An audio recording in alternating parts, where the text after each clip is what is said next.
मी मॉलमध्ये होते आणि एक लेडी आली तिच्या बेबीसोबत आणि ती बोलली की मी माझ्या बेबीसोबत फोटो काढू का तुझ्यासोबत. तर मी म्हटलं या शुअर. तिने ते बाळ हातात दिलं आणि तिला फोन आला आणि ती गेली. मी म्हणजे मला ऑफकोर्स आय कुड सी हर, पण मी याचा वेट करते की what do I do now. शेवटची कधी रडली होतीस? आज सकाळी उठल्यावर. तर आता लग्न ठरलेलं आहे, यंदा कर्तव्य आहे, त्यामुळे सुखी राहा, आनंदी राहा, आम्हाला लग्नाला बोलव. आणि ह्याचं उत्तर हवंय, पण कंगना म्हणून हवंय. नहीं नहीं प्लीज सभी लोग आ जाओ यार, ऐसा नहीं है. माहौल मस्त होने वाला है, सब एंजॉय करने वाले हैं, पार्टी करने वाले हैं, प्यार हमारे प्यार को सेलिब्रेट करने वाले हैं. तो अभिजात के ऑडियंस, डायरेक्टर्स, जयंती, केदार सब आ जाओ यार. हॅलो हाय नमस्कार, मी जयंती वाघधरे. आम्ही असं ऐकलंय मध्ये तुम्हा सगळ्यांचं मनापासून स्वागत आहे. आज आम्ही असं ऐकलंय मध्ये आपल्यासोबत आहे द टॅलेंटेड, द ब्युटिफुल दिशा काटकर. हाय दिशा, कशी आहेस तू? खूप छान. सो दिशा, आपल्या शोचं नाव आहे आम्ही असं ऐकलंय. तर तुझ्याबद्दल ज्या ज्या गोष्टी ऐकलेल्या आहेत त्या मी आता स्पष्टीकरण तुझं घेणार आहे त्यावर. असं काय ऐकलंय? सो दिशा, आम्ही असं ऐकलंय की कंगना रनौतने तुला खूप काही दिलंय. हो. तर काय काय दिलंय सांगशील? Numbers. Me I don't no लोकांना माहिती आहे की नाही. खूप लोक बघतात, नाही बघत. कंगना रनौतची मिमिक्री मी कॉलेजमध्ये करायची आणि तेव्हा कॉन्टेंट क्रिएशन वगैरे काही नव्हतं. तेव्हा मी पुणे फ्रेश फेस, मी MIT कॉलेजमध्ये होते आणि पुणे फ्रेश फेस नावाचं एक ते टायटल, ते फॅशन शो प्लस टॅलेंट असं ते every colleges, then it goes to city and national. So मी सिटी फायनलिस्ट आणि कॉलेज विनर वगैरे होती. तेव्हा मी असं माझ्या रूममेट सोबत मस्तीमध्ये करायची. ते मी स्टेजवर जाऊन परफॉर्म केलं. आणि आता रील्स आणि कॉन्टेंट क्रिएशन सुरू झालं तेव्हा मी आजकाल तिचं मिमिक करून पीपल वॉच मी. मला असं वाटतं तुझी पॉप्युलॅरिटी जास्त वाढली ती कंगनामुळे, कारण मला वाटतं हिंदी ऑडियन्स मध्ये तू खूप मोठ्या प्रमाणात पोहोचलीस. आणि कंगनामुळे ऍक्च्युली हिंदी क्राऊड आणि ते पॅन इंडिया पब्लिक असतं ना, that those numbers I got. True. आता जर समजा मी तुला म्हटलं की आज तू आपलं ठाण्यात शूट आहे आणि तू ठाण्यातच राहते, पण तुला जरा लेट झालं यायला, तर तुला लेट का झालं हे जर कंगनाला सांगायचं असेल तर ती कशी बोलणार आहे? मराठीत का Hindi? Hindi. Whatever is your comfort language. हाँ. तो क्या हुआ कि मैं रेडी तो टाइम पे हुई थी, पर आजकल का ट्रैफिक लोग तो देखते हैं डेवलपमेंट के नाम पे जो रोड्स बनाए, पता नहीं रोड्स बनाए किसके लिए, ट्रैफिक के लिए बनाया, इंसानों के लिए बनाया, क्या पता नहीं. वो मैं इतने इधर तक आते वक्त इतना ट्रैफिक था, क्या बताऊँ यार. डेवलपमेंट के नाम पे क्या हो रहा है, आई डोंट नो. अब देखते हैं. मैं अभी पॉलिटिक्स में आई हूँ, मेरे आने के बाद कुछ सुधारना हो सकती है इसकी, मैं पूरी कोशिश करूँगी. ऐसा काहीतरी ती बोल. क्या बात आहे, दिस इज सो नाईस. म्हणजे हे जे तुझ्यातलं टॅलेंट आहे ते कमालच आहे.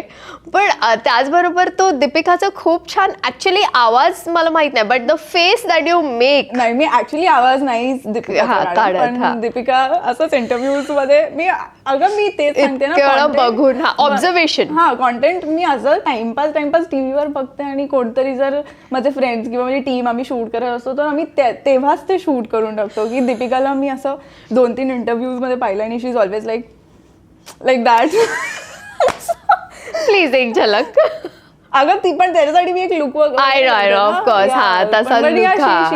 शी shows her left profile I think and she is always like that. Disha, म्हणजे तुला अनेक सिनेमात सुद्धा आम्ही पाहिलंय, अनेक शॉर्ट फिल्म्समध्ये तू काम केलेलं आहेस. बट देन ॲज अ अभिनेत्री पुढे करणार आहेस का आणखी? म्हणजे अभिनेत्री म्हणून करिअर करायचे की क्रिएटर म्हणूनच करिअर करणार आहेस? मी ॲक्च्युली क्रिएटर म्हणून करिअर हे ॲक्टिंगमध्ये फायदा होईल म्हणून सुरू केलं होतं. अच्छा. या बिकॉज मी एक प्रोजेक्ट साठी ऑडिशन दिलं होतं. मी इवन कॉन्ट्रॅक्ट साईन झालं होतं. मी अंधेरीला शिफ्टही झाली होती तो प्रोजेक्ट करायला इन 2023 मे. त्याच्यानंतर मी ॲक्च्युली कॉन्टेंट क्रिएशन असं पूर्ण टाईम देऊन सुरू केलं होतं. पण ते का केलं होतं, तो प्रोजेक्ट मला मिळाला. मी माझ्या फ्रेंडच्या घरी 1 मंथचं रेंट देऊन शिफ्ट झाले आणि 2 मेला तो प्रोजेक्टचं शूट मडमध्ये सुरू होणार होतं आणि 1 मेला मला बोलले की लास्ट मिनिट चेंजेस झालेत, आम्ही we are casting someone with more followers आणि she is a content creator आणि you can release your dates.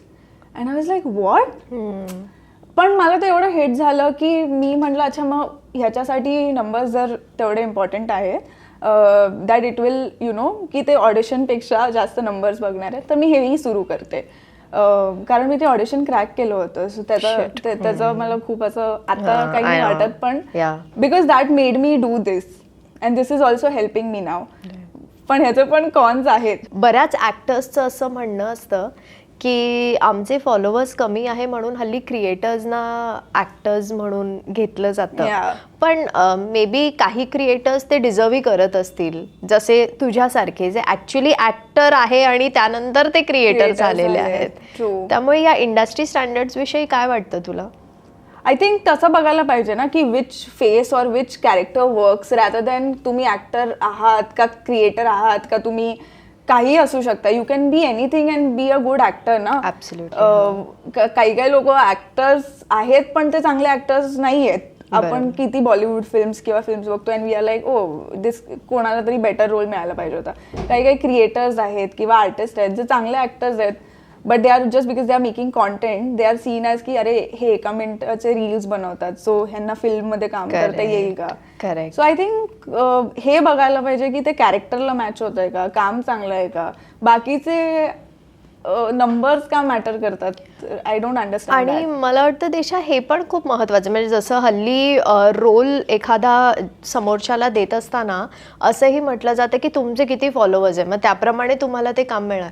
पण आपण असंही पाहिलंय की ज्यांचे मिलियन्स ऑफ मिलियन फॉलोअर्स आहेत पण त्यांचे तरीही सिनेमे चालत नाही. त्यामुळे हा जो फंडा आहे तो खरं तर वर्क करत नाहीये. नाही. आणि मराठी इंडस्ट्रीमध्ये तर मला असं वाटतं की एका फेसला किती एक्सप्लोअर केलं जातं, किती म्हणजे अजून पण I don't know if I should say this but 38-39 इयर्सचे ॲक्ट्रेसेस अजून पण 25 इयर्सचे रोल्स करतायत. Like that's really weird you know. काही ॲक्टर्स दिसत पण नाही 25, पण ते 25 वयाचे. आणि पण मग 25 वर्षाच्या मुली काय करणार किंवा न्यू कमर्स काय करणार you know. And then makers are like no we need numbers, but where are the numbers also. Absolutely. Which film is working with a you know great face. जसं तू म्हणालीस की जरी ते 38-39चे असतील पण ते दिसतात खूप यंग आणि त्यामुळे कदाचित ते त्या रोलला जस्टिस देतात. पण लाईक यू सेड की त्यामुळे बऱ्याचदा संधी हुकली जाते. म्हणजे आय गेट इट की यंग दिसतात, पण see I think psychologically can a 38-year-old no matter how much ever great actor she is will do a justice for 25-year-old. I am going to be 38, exactly. You know, so I am not. मला पण तेव्हा जर 25 वर्षाचा role दिला तर मी असा विचार करेन ॲज अन ॲक्टर की मी ते जस्टिस करेन का त्या वयाला. दिशा, जसं तू म्हणालीस म्हणजे तुझा एक पर्स्पेक्टिव्ह आहे की एखादी 38-39 वर्षाची ॲक्ट्रेस आज 25 वर्षाच्या मुलीचे कॅरेक्टर करते, पण ऑन द कॉन्ट्ररी एखादा 50शीतला ॲक्टर सुद्धा आज एक 20शीतल्या अभिनेत्री सोबत पेअर केला जातो आणि त्याला संधी मिळाली. सो मी पर्टिक्युलरली मराठी इंडस्ट्रीबद्दल बोलते की असं मला तरी जाणवतं ॲज अन ॲक्ट्रेस की नवीन फेसेस एक्सप्लोर नाही केले जात. आणि मला असं वाटतं की मे बी जसं हिंदीमध्ये त्या वयातले कॅरेक्टर्स बनतात तसे अजून मराठीत कदाचित तेवढे एक्सपेरिमेंट्स केले जात नाही. एका कॅरेक्टरला 10 ह्याच्यामध्ये कास्ट केलं जातं, पण तिथे ते मॅच होत आहे का, एज मॅच होत आहे का, कॅरेक्टर मॅच होतोय का, लुक्स मॅच होत आहेत का, हे कास्टिंग जरा मला I don't think that matches with that has to do with if films are working also that way. Right. पण आता जसं तू म्हणालीस की बेसिकली तू ॲक्टर होतीस आणि तुला ॲक्टरच व्हायचं होतं, पण तू आता क्रिएटर झालीस कारण तो एक इन्सिडेंट तुझ्यासोबत घडला. पण आता तर फॉलोअर्स सुद्धा आहेत आणि ऍक्टिंगसाठी मैदान मोकळा आहे, मग आता काय प्रॉब्लेम आहे? उलट होतं, आता म्हणतात की नाही तू क्रिएटर आहेस, तू 1 मिनिटचे रील्स करते, will you be able to do a you know web series. मी आता एक भाडीपासोबत शॉर्ट फिल्म केली कस्टम्स आणि that did really well in Diwali. तर मला ना काही डिरेक्टर्स आणि फ्रेंड्सचे मेसेजेस आले की ओ तू हेही करू शकते. म्हणलं ते का मला कॅटेगराईज केलंय की मी फक्त रील्सवर कॉमेडी करू शकते, मी Correct. सिरियस रोल सुद्धा करू शकते. करेक्ट. सो पण तो पर्स्पेक्टिव्ह होऊनच जातो की जर एक सिरियल ऍक्टर आहे तर तिला सिरियल ऍक्टर म्हणूनच बघितलं जातं, किंवा कोणी कॉन्टेंट क्रिएटर आहे तर त्याला कॉन्टेंट क्रिएटर म्हणून बघितलं जातं. So I think it's also about the image one has to build, but it's very difficult की कसं ते फिगर आउट करायचं आता. हा अभिनेत्रीचा प्रवास जो आहे तू आता अजून एक्सप्लोअर करते आणि आय होप आम्ही लवकरच तुला एका मोठ्या फिल्ममध्ये ॲज अन ॲक्ट्रेस बघू. पण coming back to the creator's role, Disha, प्राजूचा जन्म कसा झाला? कारण प्राजू इज समवन जिच्यापासून खरं तर तुझी सुरुवात झाली. That was the first character. त्या इन्सिडेंट नंतर मी प्राजूचाच पहिलं रील टाकली होती आणि ती 4 मिलियन वगैरे गेली. वाव. सो ते काही नाही, ऍक्च्युली प्राजूचं आम्ही एक नाटक लिहित होतो, मी आणि भूमिका दुबे म्हणून आहे, आणि ते सायमल्टेनियसली चालू होतं की मग त्याचे रील्स पण बनवायचे आणि ते टाकायचं. तर ते कॅरेक्टरचे रील्स आणि आमचं उलटं मार्केटिंग सुरू होतं की आधी ते कॅरेक्टर टाकायचं आणि मग नाटक लॉन्च करायचं. पण एनिवे काही स्केड्युल्समुळे आम्ही ते नाटक हे केलेलं नाही, ते लिहिलेलं आहे पण ते झालं नाही कधी. पण ते मी व्हिडिओज टाकले की एक न्यूली मॅरिड रुरल एरियामधली मुलगी आहे आणि ती ॲक्च्युली एक माझ्या गावातली एक मुलगी आहे. मी तिला लहानपणी खूप बघायची आणि मी तिला तिला इमिटेट करायची. सो तेच ते मोठं झाल्यावर तिचं लग्न झालं आणि हाव हर मॅरिड लाईफ बिकेम हर पर्सनॅलिटी. अच्छा. या सो तसं. तू कधी त्या कॅरेक्टरशी इंटरॅक्ट केलं होतंस? हो, ती माझ्या आजीच्या घराच्या बाजूलाच राहायची. ओके. प्राजूची एखादी झलक आम्हाला पाहायला मिळेल आता? तू बरेच मला वाटतं दिवस झाले प्राजू नाही केलेलं वर्ष झालं प्राजू. तुझ्या फॅन्सना बघायचंय. प्राजूच्या बद्दल काय बोलू, काय बोलेल प्राजू. हां, तू यू टेक केअर नाही, पण की आता एंगेजमेंट झाली आहे तर मग प्राजू, जर तू प्राजू आहेस तर तू तुझ्या होणाऱ्या नवऱ्याशी कसं आता एंगेजमेंट नंतर कसा संवाद साधतेस? नाही, आम्ही लय एक्सायटेड आहोत की आमचं आता कधी बी लगीन होईल आणि आम्हाला काय म्हणतात फिरायला मिळेल, हनीमूनला जायला मिळेल, असं लय एक्साइट आहोत दोघं बी. आणि इकिराव बद्दल काय सांगायचं, इकिराव लय अंडरस्टँडिंग आहेत, इकिराव लय हँडसम आहेत, शाहरुख फिका पडेल इकिराव असं काहीतरी. मला तर असं पूर्ण प्राजू कॅरेक्टर बनते साडीचे, मला खरंच असं वाटतं की तू प्राजू मध्ये गेली आहेस का असं. पण आता इकिराव बद्दल बोललीच आहेस तर त्या लव्ह स्टोरी विषयी जाणून घ्यायला आवडेल की काय, म्हणजे कुठे भेटलात? आणि मी आणि सारंग आम्ही सोसायटी नेबर्स होतो लहानपणीपासून. आम्ही आय थिंक मी 6वीत असेल तेव्हा तो, yeah we are friends since 15 years, more than 15. तर आणि आमचा काही प्लॅन, आम्ही एव्हरी न्यू इयर्स भेटायचो आमच्या कॉमन फ्रेंड्स पार्टीजमध्ये. आणि लहानपणी भेटलो होतो. मी तर पळायची त्याला बघून, कारण तो असा एकदम नर्ड सायन्स मधला, सायन्स सायंटिस्ट. सो अजून एक कॅरेक्टर तुझं मला दिसतंय यामध्ये, जी लहान आहे आणि ती कायम त्याला इम्प्रेस करते, ते तुझं एक कॅरेक्टर आहे. हो, सगळ्यांना वाटतं की ते तसंच रिलेशन आहे. तसं नाही, आय यूज टू रन, कारण तो नेहमी अभ्यासाबद्दल बोलायचा किंवा एक्सपेरिमेंट्स बद्दल बोलायचा. तर काही इंटरेस्ट नव्हता मला त्याच्याशी बोलण्यात. पण नंतर आम्ही न्यू इयर्स पार्टीजला वगैरे भेटलो. आमची छान फ्रेंडशिप होती. We used to look forward की भेटू आपण इंडियामध्ये कधी आलास तर वगैरे वगैरे. आणि आता मागच्या वर्षी पासून आम्ही थोडं जास्त भेटायला लागलो आणि असं सहज झालेलं प्रेम आहे ते, की we didn't have to try or impress or anything. एक एवढा फ्रेंडशिपचा बॅकग्राऊंड आहे आणि बॅक स्टोरी आहे. सो ते खूप असं सहज झालेलं प्रेम आहे. आणि मला ॲक्च्युली कामामधून वगैरे प्रेमासाठी वेळ काढायचा पण नव्हता, पण त्याच्यामुळे असा काढावासा वाटला. पण अशा काय गोष्टी आहेत की ज्यामुळे तू इम्प्रेस झालीस? इज व्हेरी नाईस, सिम्पल, असा खरा आहे. दॅट इज इम्पॉर्टंट की खरा आहे. त्यांनी असं काही असं इम्प्रेस करायसाठी काही करावं नाही लागलं त्याला. He was a nice friend. आम्ही अजून छान फ्रेंड्स आहोत म्हणून नातं टचवूड असं चांगलंच हे होईल. But yeah, he didn't have to try anything. छान. पण दिशा, आज तुझे खूप चाहते आहेत इंस्टाग्राममुळे, प्राजूमुळे, किंवा तुझे इतर कॅरेक्टर्स प्ले करत असते सोशल मीडियावर त्याच्यामुळे. एखादा असा क्रेझी फॅनचा किस्सा आहे तुझ्याकडे किंवा ऑफकोर्स तू दिसायला छान आहेस त्यामुळे तुला अनेकदा प्रपोजल्ससुद्धा आले असतील, तर असा एखादा छानसा किस्सा आहे का? मला असे 2 फनी किस्से आहेत. एका मुलानी प्राजूचा टॅटू काढला आणि सिरियसली? हो, आणि खराखुरा? खराखुरा. पण मला असं वाटतं की त्याची खरंच कोणीतरी असेल आणि म्हणून काढला असेल, पण त्यांनी खरंच काढला आणि त्यांनी इन्स्टावर टॅग केलं होतं अँड आय डिडंट शेअर. मला खूप भीती वाटली की तो एक फनी किस्सा वाटतो मला. आणि एक आत्ताच झालं होतं फ्यू मंथ्स अगो. मी मॉलमध्ये होते आणि एक लेडी आली तिच्या बेबीसोबत आणि ती बोलली की मी माझ्या बेबीसोबत फोटो काढू का तुझ्यासोबत. तर मी म्हटलं या शुअर. तिने ते बाळ हातात दिलं आणि तिला फोन आला आणि ती गेली. मी म्हणजे मला ऑफकोर्स आय कुड सी हर, पण मी याचा वेट करते की what do I do now.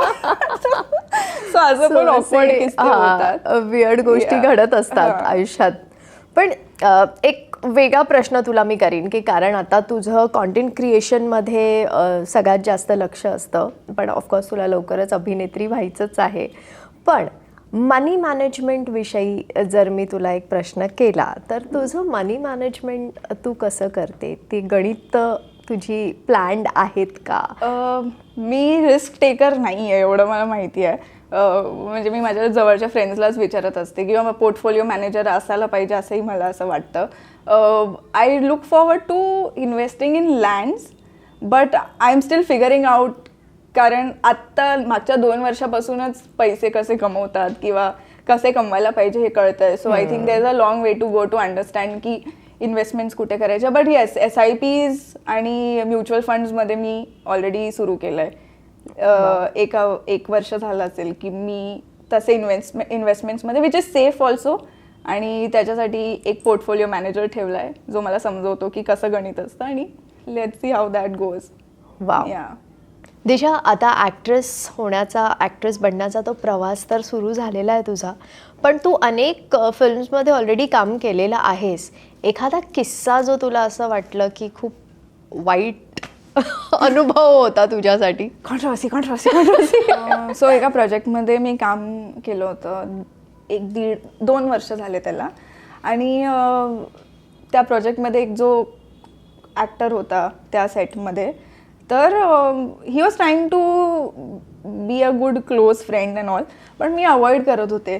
हे त्या फिल्मच्या आधी झालं होतं आणि आय वॉज अवॉइडिंग. मला थोडं अनकम्फर्टेबल वाटत होतं की मला कोणाशी बोलायचं आहे किंवा कोणाशी फ्रेंड बनायचं हे मला पण तर वाटलं पाहिजे, राईट? सो आणि ते खूप अनकम्फर्टेबल वाटत होतं. So I was like distance. आणि नंतर मला असं कळालं आम्ही एका फिल्ममध्ये काम करतोय, पण तिकडे मग प्रोफेशनलिझम येतं ना की तुम्ही हेट करता नाही करता व काम तर काम आहे. आणि बिकॉज मी न्यू कमर आहे, माझं कोणी गॉडफादर नाही आहे, कोणी फिल्म बॅकग्राऊंडमधून फॅमिलीमध्ये नाही आहे, I was treated very weirdly. म्हणजे माझं नाव डिरेक्टरला माहीत असताना पण तो मला असं करत होता, ए मुली इथे ये. अरे बापरे. आणि तू लीड रोल प्ले करत होतीस? नाही, मी लीड नव्हती. Me but prominent character play करत होतीस. इम्पॉर्टंट होतं त्या स्टोरीमध्ये. ते कॅरेक्टर गरजेचं होतं टाइप्स, म्हणजे चालू आणि एंड ते कॅरेक्टर पासून असं. तर तो ऍक्टर मला असा खूप नेगेटिव्हली ट्रीट करत होता की रिहर्सल्स नव्हता करत किंवा नाही मला हे नाही करायचं, मला ते नाही करायचं. आणि माझं कम्फर्ट कन्सिडरच नव्हतं केलं ग कोणीच त्या फिल्मच्या सेटवर, अदर दॅन माय टीम, माय मेकअप आर्टिस्ट आणि कॉस्ट्युम स्टायलिस्ट वगैरे. त्यांच्याकडे जाऊन मी रडले पण होतं की हे काय चाललंय म्हणजे. आणि कधी कधी काम पण गरजेचं असतं ना. You can't miss a project just because तुम्ही अनकम्फर्टेबल आहात. आणि मी तरीही काम करत होते आणि एक 8-10 दिवसाचाच स्केड्यूल होता माझा. आणि दररोज म्हणजे जेव्हा डिरेक्टर तो ऍक्टर यायचा ना समोर, तेव्हा मला ए मुली वगैरे, आणि otherwise used to be nice to me. So मला कळालं की यांनी सांगितलं इन्फ्लुएन्स्ड आहे किंवा तो ऍक्टर जरा काय मोठा ऍक्टर मोठा नाही म्हणता येणार, पण असतं ना की खूप काम केलेलं की मग तुम्ही सिनियर बनता टाईप्स, तसा झोनमध्ये. आणि फिल्म रिलीज झाली मागच्या वर्षी आणि तेव्हा माझे नंबर्स वाढले, फॉलोअर्स वाढले. सगळ्यांचं असं की दिशाजी प्लीज या प्रीमियरला, या इथे या तिथे या. आणि मला प्रमोशन करूच नाही वाटलं कारण आय वॉज ट्रीटेड सो, चांगली वागणूकच मिळाली नाही तुला. वागणूकच नव्हती मिळाली. म्हणजे मला लिटरली मुलीवरून असं ट्रीट केलं गेलं, डायरेक्ट दिशाजी डायरेक्ट दिशाची, जस्ट बिकॉज नंबर वाढले. तर मग तिथे मला जिथे मला प्रोफेशनल वागायचं होतं, सेटवर जाऊन टाईमवर जाऊन काम करायचं, कॅरेक्टरला जस्टिस द्यायचा, ते मी केलं. पण जेव्हा माझा यूज नंबरसाठी केला गेला तेव्हा मला असं वाटलं की हे योग्यच नाही वाटत आहे मला तिकडे जाणं. करेक्ट. या खूपच म्हणजे वेगळा अनुभव होता तुझा हा. पण मला असं वाटतं दिशा, हेच आयुष्य आहे आणि यातनं आपण धडे घेत जातो आणि आपण घडत जातो. मला वाटतं आज तू जी दिशा काटकर आहेस ती मे बी एक 7-8 वर्षापूर्वीची दिशा काटकर तशी नसेल तर काय आधी पण मी नव्हती. हे सगळे इन्सिडेन्सेस झाले ना, म्हणजे मला नेहमी असं वाटायचं की हे किती इम्पॉर्टंट आहे. जरी ह्या फिल्मचा एक्सपिरियन्स, हा प्रोजेक्टचा एक्सपिरियन्स असं झाला, मला असं कळलं की तुमच्यासोबत तेव्हाच लोक नीट वागतात जेव्हा तुम्ही काहीतरी असता, पण त्या प्रोसेसमध्ये तुम्हाला किती अप्स अँड डाऊन्स बघावे लागतात. आणि मी एकाही गोष्टीबद्दल कंप्लेन नाही करत. I am like okay, this was that happened, म्हणून आज करेक्ट नंबर्स आहेत, पीपल लव्ह माय वर्क, लोक खालून येताना भेटताना फोटोज काढतात. So what else do I want? आता फक्त चांगले प्रोजेक्ट्स मिळावे. येस, ते मिळतीलच कारण तू आहेस टॅलेंटेड. पण दिशा, आता खूप मोठा निर्णय घेतेस तू लग्नाचा. तर असं म्हटलं जातं, म्हणजे मी स्वतः यात बिलीव्ह नाही करत, पण असं म्हटलं जातं की लग्नानंतर करिअरला एक ब्रेक मिळतो, विशेष करून महिलांच्या बाबतीत. तर ह्याला किती सहमत किंवा असहमत आहेस तू? जेव्हा मी असा निर्णय घेतला की सारंगसोबत लग्न करायचं आहे, मीच उलट सांगितलं त्याला की आपण लग्न करूयात. मी त्याला म्हणलं मला तुझी बायको बनायचं, असं आमच्यात तसा एक फनी किस्सा झाला होता. पण ते योग्य वय पण वाटतंय. Now I am 28, so I feel that okay this feels right. पण करिअरवर मला खूप लोक बोलले की you know you are getting married, करिअरवर लक्ष. बट मला how does that change? Exact. काम माझं सेमच असणार आहे, किंवा कुठलाही कॅरेक्टर, कुठलाही प्रोजेक्ट केला तर मी त्याला थोडी घेऊन येणार आहे माझ्यासोबत. मी माझं प्रोफेशनली काम करत राहीन. Marriage you do because you need a companion in life and the person I am getting married individual choice. That has nothing to do with career, right? तो एक वेगळा झोन आहे आयुष्यातला, काम एक वेगळा झोन आहे. म्हणून तर म्हटलं जातं ना पर्सनल आणि प्रोफेशनल लाईफ. एक्झॅक्टली. सो त्या दोघांना मी वेगळं ठेवतेय आणि माझ्या पर्सनल आयुष्यात मी काही करू शकते. पण what matters is if I am professional, being professional in my you know professional life. Disha, एखादा सल्ला जो तुला कधीतरी कुणीतरी दिला असेल, पण तो सल्ला कायम लक्षात राहिला, किंवा तुझ्या आयुष्यातलं एखादं तत्व जे तू कायम फॉलो करतेस आणि तुला असं वाटतं की येस, हे असंच केलं पाहिजे? म्हणजे मला असं वाटतं की कुठेही काही काम करत असाल, मला पावसकर सर होते माझे ड्रॉइंग टीचर, त्यांनी मला सांगितलं होतं की तू काही कर आयुष्यात, यु नो तुला ॲक्टर बनायचं, इंजिनियर बनायचं, वॉट एव्हर, पण don't try to impress someone, you know. तू स्वतःच्या कामाला इम्प्रेस कर, असं की ओ हे मी करू शकते. लोकांना तुझ्या यु नो कामापासून इम्प्रेस व्हायचंय की नाही, it's in their hands, but don't try to become something else, people pleaser. किंवा त्यांनी असं सांगितलं की तू जशी आहे तशी राहा, ट्रान्सपरंट राहा, U know. And I think that really helps me. कधी कधी त्याचा असं कॉन्स पण असतात की मी अगदीच काहीतरी खरं बोलून जाते जिथे नीडेड नाही आहे, बट दॅट्स ओके. त्यांनी माझं कधी असं यु नो काय म्हणतात नुकसान नाही झालंय. करेक्ट.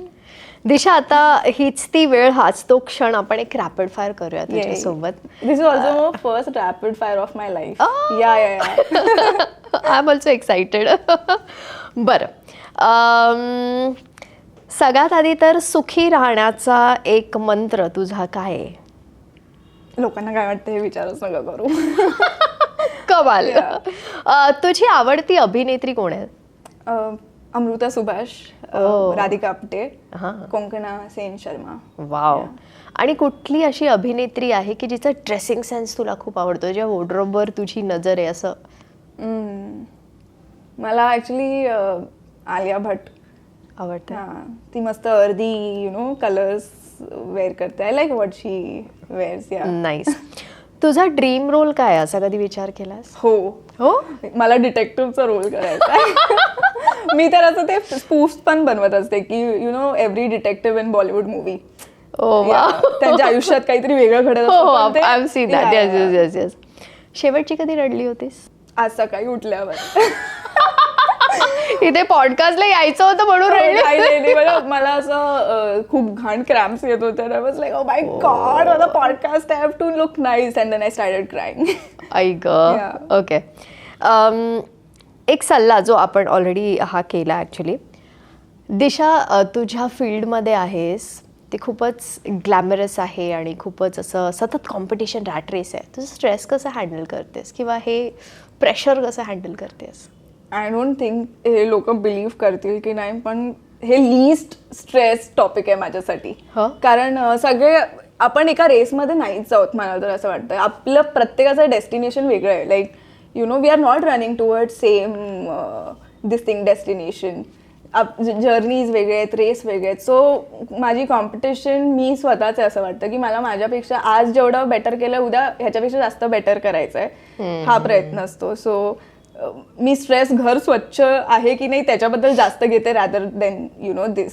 इथे मला असं वाटतं टाईम माझा बेटर होण्यामध्ये, आणि because then comes comparison, and comparison makes one very vulnerable की आपण चांगले आहोत का नाही आहोत, की तिचं चांगलं होतं. हे सगळं गरजच नाही आहे मला असं वाटतं. करेक्ट. मी आपली फेवरेट आणि लोकही छान आहेत, सगळेच छान आहेत. असं मी एक वर्ल्ड माझं क्रिएट केलंय. खरंय. आणि ह्या दिशाला जर एक 5-6 वर्षापूर्वीच्या दिशाला काहीतरी सांगायचं आहे, किंवा कोणती दिशा तुला जास्त आवडते आणि त्या दिशाबद्दल तुला काय वाटतं? मी आत्ता जी आहे ती खूप आवडते. कारण 5-6 वर्ष आधीची जी दिशा होती, मला लोक कळायची नाही. कोणाला काय कोण माझ्यासाठी योग्य आहे, कोण नाही आहे हे मला कळायचं नाही. सो त्याच्यामुळे खूप ठिकाणी uncomfortable, safety wise, you know friends wise also. I choose people now. I know की काय क्लॅरिटी आली आहे माझ्या आयुष्यात, म्हणजे माझ्या डोक्यात सुद्धा, की काय राईट आहे, काय रॉंग आहे. सो ही दिशा जास्त छान वाटते. पण ती दिशा ही महत्त्वाची होती, कारण त्या जर्नीमुळे आज ती क्लॅरिटी आली आहे.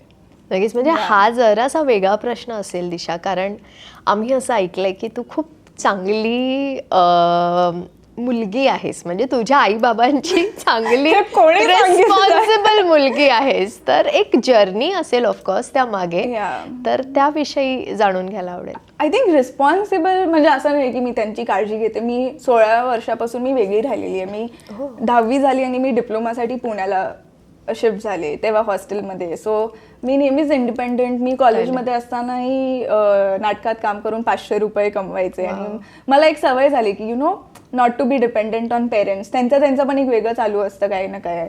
So I think responsible in that way की त्यांना माझं काही टेन्शन घ्यायची गरज नसते. गुड गर्ल होतीस तू. नाही, मी तेवढाच त्रासही दिलाय, पण मी अभ्यास नाही करायचे किंवा त्यांचं ऐकायचं नाही. पण आता मला असं वाटतं की the best thing I can do for them is की स्वतःला एवढं नीट सांभाळेन आणि काहीतरी बनेन की त्यांना माझी काळजी नाही वाटणार. की you know if she is doing okay for her self. ते चिल करतात माझ्याबद्दल, दे आर व्हेरी चिल. पण म्हणजे आम्ही असं ऐकलं की तू इंजिनियर वगैरे होतीस. हो, मी सिव्हिल इंजिनिअरिंग केली आहे. ओ माय गॉड. मग तो एक वेगळा प्रवास असेल. माझ्या वडिलांना स्टार्टिंगला असं भीती वाटली होती की ही इंडस्ट्री, कॉन्टेंट क्रिएशन, तेव्हा कॉन्टेंट क्रिएशन नाही पण नाटक आणि हे ते कसं होईल. एक्झॅक्टली. म्हणजे सिव्हिल इंजिनियर सारख्या एका स्टेबल जॉबवरून डायरेक्ट क्रिएटर, तर आईबाबांची रिॲक्शन आणि एकूणच ते सगळं कसं होतं? नाही, मी सिव्हिलमध्ये मी काही इंजिनिअरिंगमध्ये जॉब वगैरे काही नाही केला, पण मी शिक्षण त्याच्यात झालंय. पण मी माझ्या वडिलांना सांगितलं की मी जाते पुण्याला, मला जरा मी एकटी नीट अभ्यास करते. 10वीत मला फक्त 68% मिळाले. सो आता मी डिप्लोमामध्ये ॲडमिशन घेईन आणि इंजिनिअरिंग करेन. I be good at it. पण मी तिकडे जाऊन नाटक कंपनी आणि असं काय काय जॉईन केलं. सो मी कधीच पास वगैरे झाली आहे मी, पण त्यात मी काही केलं नाही. पण आईबाबांनी सपोर्ट केला तुला? इनिशियली सगळे घाबरतात ना, पण जेव्हा त्यांना कळालं की मी मॅनेज करते हे नीट आणि माझे व्हॅल्यूज सांभाळून मी सगळं मॅनेज करते, so now they are chill. ते स्वतः सांगतात की आम्ही तिच्यात पडत नाही, तिचे कॅल्क्युलेशन्स अबाउट लाईफ करेक्ट वाटतात. पण आधी ते खूप घाबरायचे, खूप घाबरायचे. त्यांना सगळ्यांनाच इंडस्ट्रीबद्दल असं एक इमेज असते ना की करेक्ट कोण, आणि स्पेशली जेव्हा आपलं कोणीच नसतं ह्या सर्कल. गॉडफादरच नाहीये कोण. करेक्ट.